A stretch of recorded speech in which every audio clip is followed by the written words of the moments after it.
High friends, welcome back to Cherilaj kitchen. आज आपण बनवणार आहोत भाकरवडी. पण भाकरवडी ही नेहमी तुम्ही तिखट अशीच खात असतात. तर आज आपण तीच भाकरवडी चॉकलेटमध्ये बनवणार आहोत, जेणेकरून ही भाकरवडी तुम्ही टी टाईमला या कुठे बाहेर जातानाही तुम्ही घेऊन जाऊ शकता. तर चला, वेळ न वाया घालवता रेसिपीला स्टार्ट करूया. त्याआधी चॅनलला सबस्क्राईब केले नसेल तर सबस्क्राईब करा आणि बेल आयकॉनला क्लिक करायला विसरू नका. यासाठी आपल्याला लागणार आहे 1 कप मैदा. हा वजनीप्रमाणे 125 ते 130 ग्राम एवढा मैदा आहे. हा मैदा आपण सर्वात प्रथम चाळून घेऊया.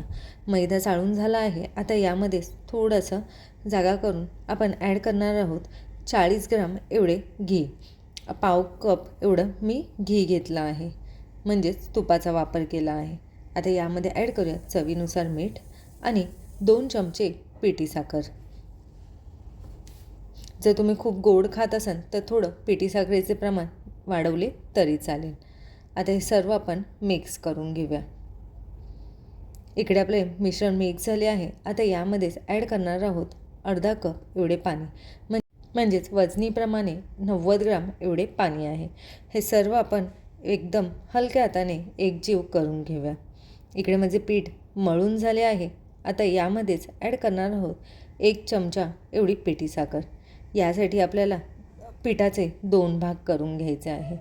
तर तुम्ही इकडे बघू शकता मी कशा प्रकारे पीठ मळून घेतले आहे आणि आता याचे 2 भाग करून घेते.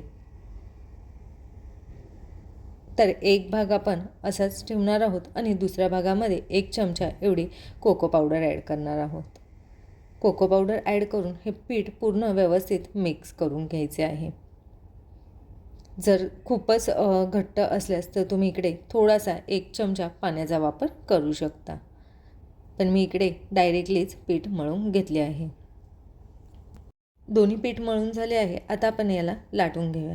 खूप जास्त जाडही नाही आणि खूप जास्त पातळही नाही, मीडियम असे आपल्याला हे लाटून घ्यायचं आहे. ज्याप्रमाणे आपण चपाती बनवतो त्याप्रमाणेच हे लाटून घ्यायचं आहे. थोडेसे सुके पीठ लावून आपण हे पोळीसारखे लाटून घेऊया. तर तुम्ही इकडे बघू शकता मी हे लाटून घेतले आहे. नाही जास्त जाड आहे, नाही जास्त पातळ आहे. आता आपण कोको पावडरची पिठी ही लाटून घेऊया. ही पण आपण सुके पीठ लावून लाटून घेणार आहोत. गाईज, ही रेसिपी तुम्ही घरी नक्की ट्राय करा. लहान मुलांना तुम्ही हे टिफिनलाही देऊ शकता. खूप छान लागतं आणि कधी कुठे बाहेर जायचं असेल तर तुम्ही ही रेसिपी बनवून घेऊन जाऊ शकता. तर अशा प्रकारे म्हणजे दोन्ही पण लाट्या लाटून झाल्या आहेत. आता मी सफेद कलरची जी लाटी आहे ती खाली ठेवून आपण याला सर्वीकडनं व्यवस्थित पाणी लावून घ्यायचे आहे आणि वरती आपण जी कोको पावडरची लाटी बनवली ती पण आपण त्यावर लावून घेऊया. आता यालाही आपण वरनं सर्वीकडनं व्यवस्थित पाणी लावून घ्यायचं आहे. पाणी यासाठी लावायचं आहे कारण की आपण आता याचा रोल बनवणार आहोत. तर तो व्यवस्थित चिपकण्यासाठी याला व्यवस्थित सर्वीकडनं पाणी लावून घ्यायचं आहे आणि अशा प्रकारे एकदम टाईट असा आपल्याला हा रोल बनवून घ्यायचा आहे. तर तुम्ही इकडे बघू शकता मी कशा प्रकारे रोल बनवत आहे. जेवढं होईल ना तेवढं आपल्याला हा रोल टाईट बनवायचा आहे. तर इकडे रोल रेडी झाला आहे. याला आपण थोडंसं इक्वल असं करून घेऊया. आता याला आपण कट करण्यासाठी धाग्याचा वापर करणार आहोत. तर मी इकडे धागा घेतला आहे आणि याप्रमाणे आपल्याला कट करायचे आहे.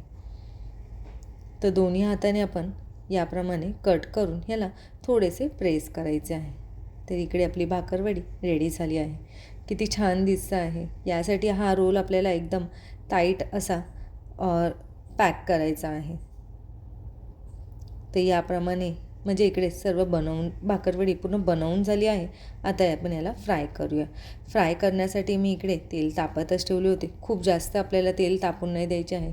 मीडियम असे तेल गरम झाले की सर्व भाकरवडी यामध्ये ॲड करायची आहे. गॅस इकडे आपल्याला लो टू मीडियमवरच ठेवायचा आहे आणि ह्याला 5 ते 7 मिनटं असेच न हलवता होऊन द्यायचे आहे. जेव्हा ह्या वड्या वरती यायला लागतात त्यानंतर आपल्याला झाऱ्याने ह्यांना थोडेसे वर खाली करून घ्यायचे आहे. तुम्ही इकडे बघू शकता की ते मस्त सुंदर असे दिसत आहे आणि खायलाही खूप छान लागतात. तर अशा प्रकारे मी थोडेसे वर खाली करून घेतले आहे आणि इकडे म्हणजे 7 मिनटं झाले आहे. 7 ते 8 मिनटं म्हणजे झाले आहे आणि तुम्ही बघू शकता कलरही खूप मस्त असा आला आहे. इकडे आपली भाकरवडी रेडी झाली आहे. आता हे आपण काढून घेऊया. आहे की नाही एकदम झटपट होणारी रेसिपी. तर घरी नक्की ट्राय करा आणि मला कमेंट करून सांगा कशी झाली आहे. तसेच रेसिपी आवडल्यास नक्की लाईक करा अँड शेअर करा.